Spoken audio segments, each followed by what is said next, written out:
Hello and welcome back to my channel, Juice It with Zita. Welcome to all our returning viewers. If you are coming here for the first time, please remember to like and subscribe and feel at home. Today, I am going to be giving you 5 reasons why your smoothie makes you gain weight. It's summer, fruits are in season, and a lot of people resort to taking smoothies like I have.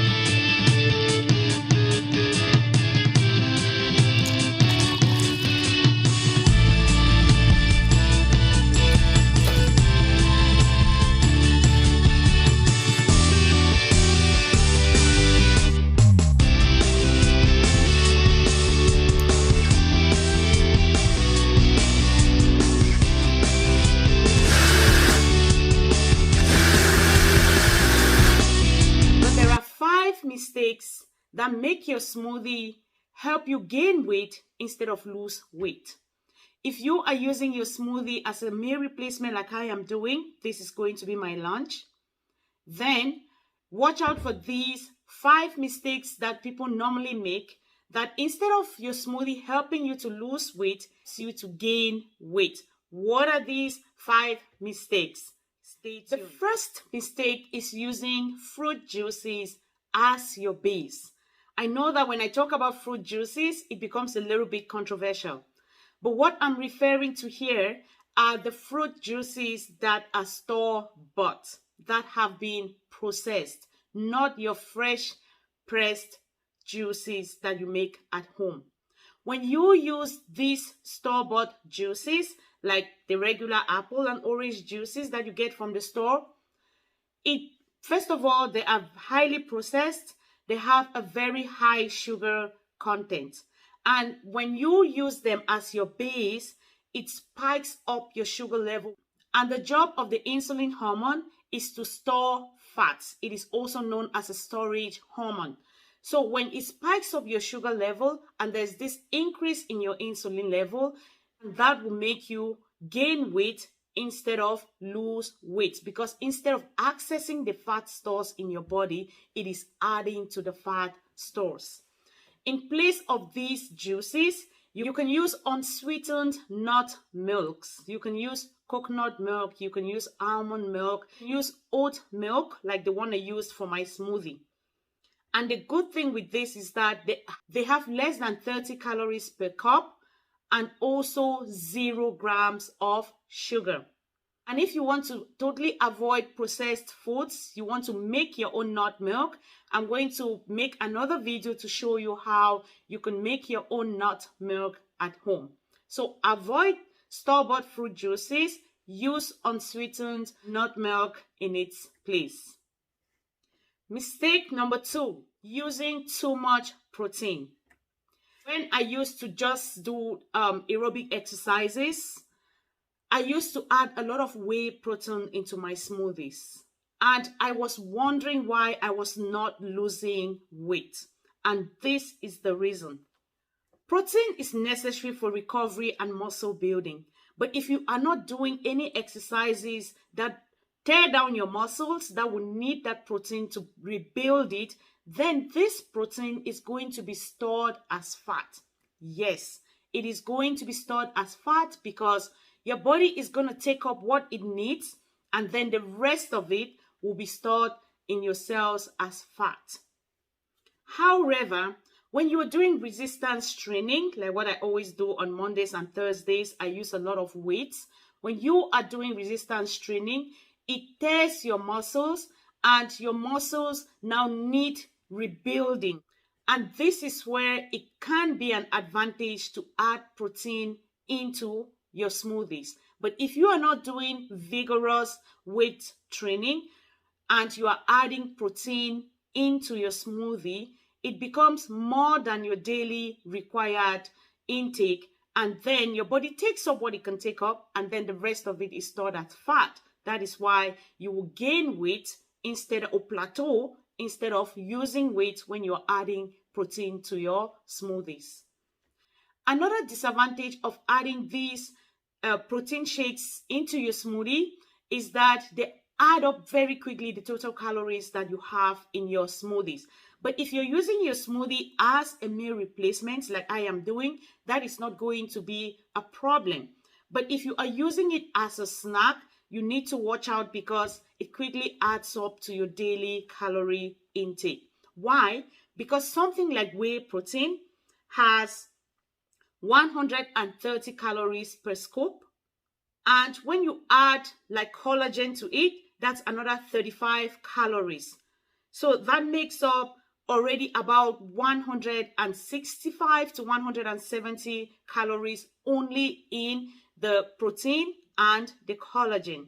And then think of the fruits that you add to it. So all of that quickly adds up to increase the amount of calories in your smoothie.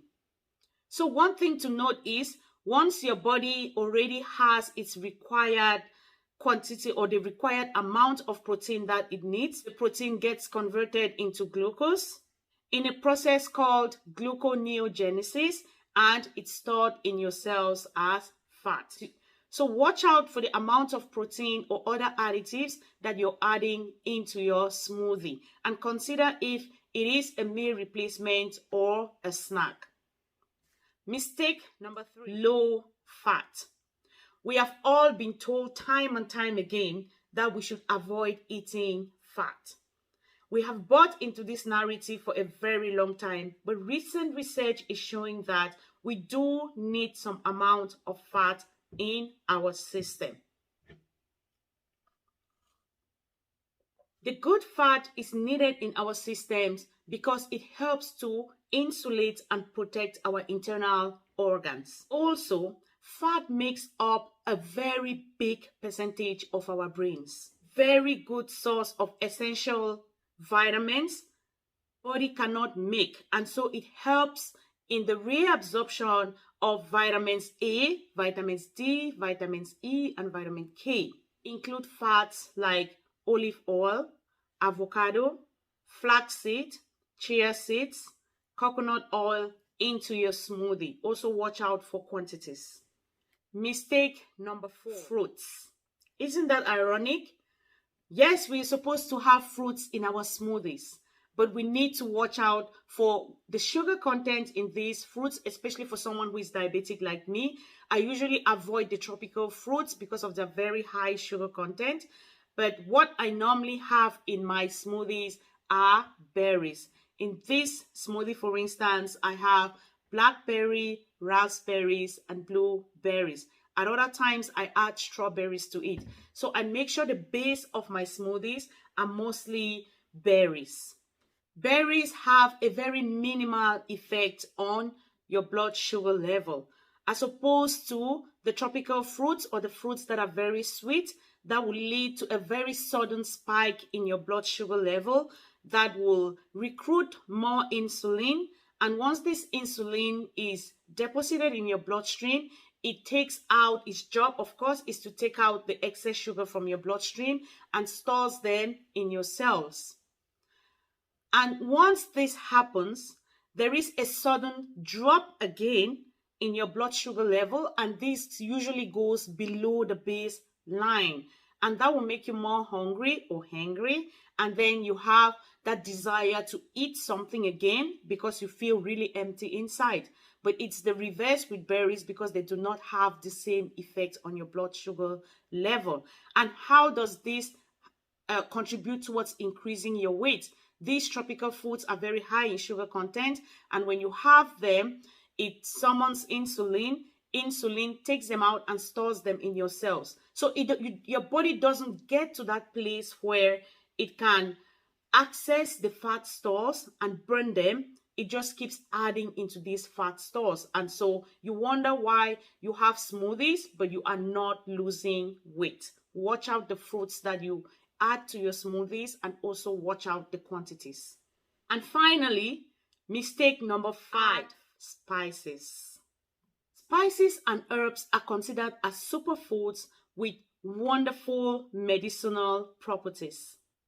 Cinnamon, for instance, that I always add into my smoothie, is known to regulate blood sugar spikes. Also helps to stabilize your blood sugar level. So if you are diabetic, you can consider adding cinnamon into your smoothie, and that is going to help to regulate your blood sugar level.